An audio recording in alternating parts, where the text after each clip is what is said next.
Hey, Cardinal Country. This is rising senior Evan Helton, and today I'm joined with Mr. Williams. Mr. Williams is our theology, philosophy, and church history teacher, and today we're going to be asking all about him and all of his classes. So, Mr. Williams, glad to have you here. Yeah, great to be here with you, Evan. Thank you for having me on. The first one I'm asking is, what were your favorite parts about growing up in a Catholic high school, or elementary and high school? Yeah, so as Evan mentioned, I grew up in Catholic schools. I went to Christ the King for K through 8. And then I went to McGill Tulane, still always a fan of the Yellow Jackets for high school. I think the thing I loved about Catholic schools was, and I don't know that I appreciated this as much as a young person as I do now, but the thing I love is that I could embrace my faith and sort of learn to live out my faith in my own way. I can remember being in the 6th grade, and my teacher told us, we did a class on the Bible, and we spent our time, kind of like our freshmen do here, going book through the Bible. And I remember she said, for those of you that aren't going to go to Catholic high school, this is the last time that you'll talk about the Bible in your classes. And that really sort of struck me. I'm thinking, man, like what a loss to not be able to talk about this really beautiful story, whatever. And I think that was kind of the moment. I was actually I was set to go to another high school, and I remember thinking, I think my faith is something important, and I want to continue that at McGill. So that's what kind of pushed me to go to McGill, and getting to live that out. I had Miss Riley, who currently teaches here. A lot of seeds were planted in my life of faith that I still very much nourish today. Absolutely. I think it will. That's something about college I've thought about. It's going to be very strange not like having almost, I guess, especially in the South, it's not a very Catholic place. So I've lived in this Catholic bubble, and it's going to be very interesting leaving that bubble to go off to college. That's something I've grown grateful with as well. Yeah. But how did you first know you wanted to enter into seminary? Yeah, so I spent 4.5 years in the seminary, and obviously married now, got a ring on it. We're actually expecting our first baby sometime, hopefully this week. But I was a senior in high school, senior at McGill, and I went on a retreat. It was the March for Life, and they had kind of an altar call, if you will. And they said, if you've ever given any thought to the priesthood of the religious life, stand up. And I felt this really sort of deep, like, voice, a real, Elijah says, like a still small voice, and said, what if you stood up? What if you were open to the priesthood? And I did. I remember even like in that moment, I was like, oh my gosh, why did I do that? I had a girlfriend at the time, and I think she was like, why did you do that? But I kind of sat on that for a couple years. And then after I graduated with Auburn, I went off to St. Minor and studied for 4 years. Very nice. And how and when did you realize that wasn't your calling? Yeah. So seminary is a really challenging experience. I always tell guys discerning, hint, looking at maybe one of our producers. I'm just kidding. I always tell guys it's a very challenging experience, and you will not be a priest if you're not called to it. The Lord will not, you will be sort of, in a polite way, rooted out, if you will. And I found that to be the case. I loved my time in seminary. I made some lasting friendships. I learned to pray deeply, but kind of when it came down to it, I just found that the Lord was not supplying me the grace I needed to find joy in that vocation. And so when I came home and I met my wife, I did find an abiding sense of joy that the Lord had withheld, I think with good reason, while I was in formation. And it was the absence of joy in the priesthood that I couldn't sort of see myself doing that. And the reason I say that too is because I have so many good priest friends, and that's what I see marking their life, especially in this archdiocese, is a profound sense of joy. And I'm thankful for my time in seminary, but I'm also very thankful to be married to my beautiful wife. Very nice.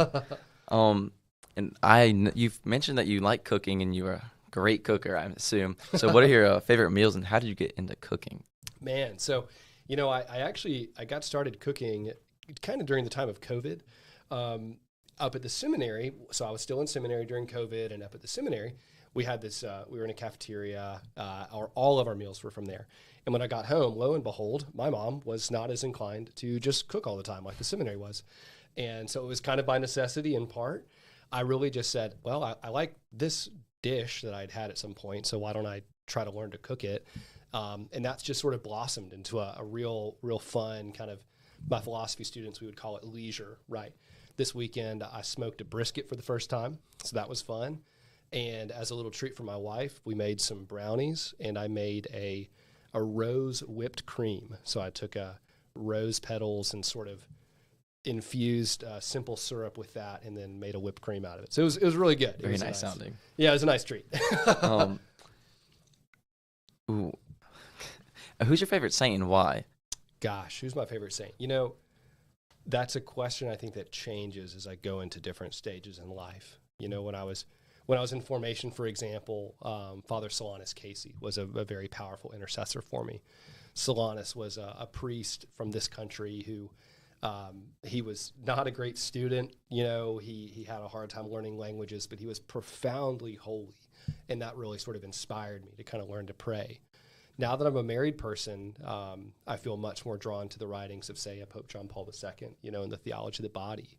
I was just reading yesterday about the example of a religious sister named Adele Bryce, who had visions of the Blessed Mother up in Champion, Wisconsin. So I think the beautiful part about the saints is they're kind of like a bouquet. It's like every flower is a little bit different. And so some days you'll be drawn to the rose, and some days you'll be drawn to the baby's breath, and some days you'll be drawn to the wildflower. And so I couldn't necessarily put my finger on who my favorite saint is right now. Absolutely. And what is your favorite part of being a theology teacher? Gosh, my favorite part about being a theology teacher. That's a hard question. It is probably. Man, I'd really have to sit down and think about that. I would say, it's going to sound cliche, but I do love the students. I give my students a little bit of a hard time, and my students certainly give me a hard time, but getting to know all of your stories, getting to know your families, kind of where you come from, why you are the way that you are, and then seeking to introduce the Lord into that. I think probably the thing about our faith, particularly as Catholics, that I find the most sort of moving is the mystery of the incarnation, that Jesus would take on human flesh. And so for me, a lot of what I see my ministry as an educator is getting to know my students on a meaningful level and sort of helping them to find the Lord in that, in his humanity. So if it's seeing the Lord on the soccer pitch, or seeing the Lord in the swimming pool, or seeing the Lord in the music of the symphony, that's what I love doing. So it's sort of finding the intersection between what my students are experiencing and how the Lord can kind of be with them in that. Oh, my next question would be, who's your favorite philosopher and why? Oh, man. Could you guess who my favorite philosopher is? Oh, goodness. Do you remember his name? I should probably be able to, but I don't think I'm able to. That's okay. So Joseph Pieper is my favorite philosopher. He wrote this text called Leisure, the Basis of Culture. I'll talk about him for just a second. He was a 20th century German philosopher. He was very devout in his faith. He defied the Nazis. He sort of was an excellent educator, but he also saw man as constantly being in pursuit of God. Sort of the entire identity of man is bound up in sort of becoming one with the Lord in the beatific vision. And so he kind of perfectly weds philosophy and theology. And I think that's why I love him. He was very smart enough where that book was a little confusing, very confusing, actually. Might have to read that a few times to quite, understand it. Yeah. But what are you most looking forward to about being a father? Oh my gosh, what am I most looking forward to about being a father? Everyone's asked me how I feel about being a girl dad, and I think that's probably what I'm the most nervous about. I grew up with one brother. It's all guys in the house, fishing and sports and stuff, and so I think learning what it means to have a baby girl is going to be significant, and also sharing that with my wife, kind of learning how do we become parents together. Very, very scary, I imagine, but very fun. Yeah, babies really need you, and I just hope I'm not too selfish to keep this baby. That's my great fear, is that I'm going to be an overly selfish person and something will happen. But I think the Lord will provide. I'm sure you won't. Well, thank you. And what was your favorite part about a church history class? So this year in church history, it's a new class here at St. Michael, and there's kind of two parts that I've really enjoyed.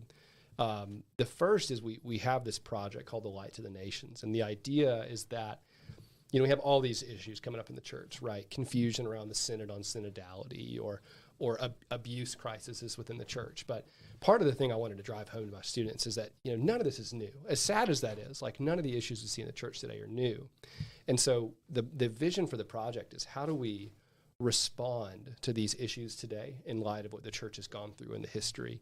And so I got to see some really amazing work done. Like, one of my students asked the question, like, we have this crisis of vocations. Like, how do we respond to that? And we were able to see, okay, here's how the church responded in the 19th century with immigrants to this country.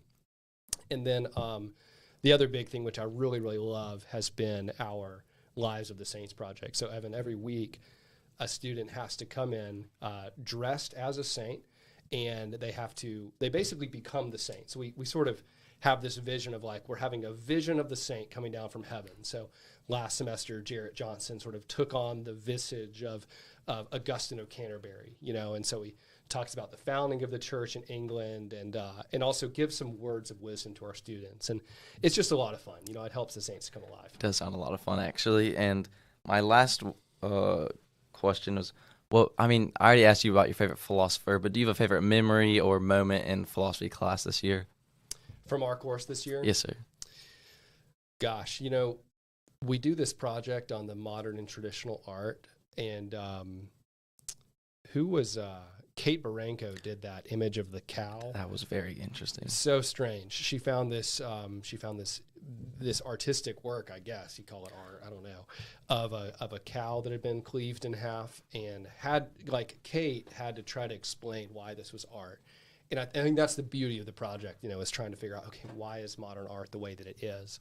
But getting to see that kind of motif over and over again, I really enjoyed that. It was fun. It was fun. In our charcuterie party the other day. I mean, that was excellent. Terribly sad I missed it. Oh, yeah. It was a lot of fun. Imagine that. But that was a fun project. I enjoyed it. I had the sand buckets sculpture. Yeah. Kinetic art, supposedly. Apparently it's art, but thank you so much, Mr. Williams, for joining us today. Everyone, make sure to like and subscribe to the St. Michael YouTube channel. Have a good summer, everyone. Yeah, thanks, Evan.